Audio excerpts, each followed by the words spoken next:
Всем привет! Давайте сегодня приготовим маринованную капусту. Капуста по этому рецепту получается с умеренной кислинкой за счет уксуса и клюквы. Для этого капусту разделим на 4 части, удалим кочерышку и как топориком нашинкуем капусту.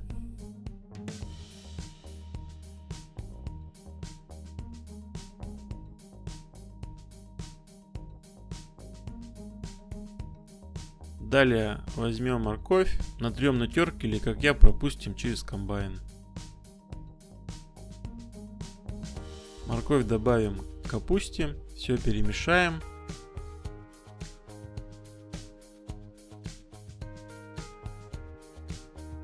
Возьмем клюкву, я взял замороженную, и клюкву добавим в кастрюлю. Все перемешаем.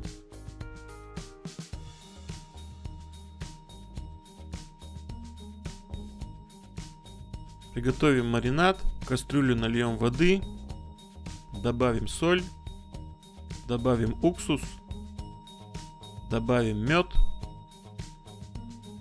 и доведем до кипения. Когда закипит, уберем пенку. Чуть остывший маринад вольем в капусту.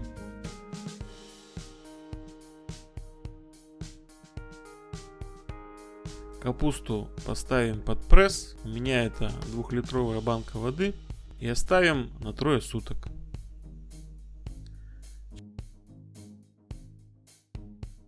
Через 3 суток наша капуста готова, уберем пресс, все перемешаем. Капуста, как вы видите, получается шикарная. Добавим подсолнечное масло, лучше не рафинированное. И приятного аппетита!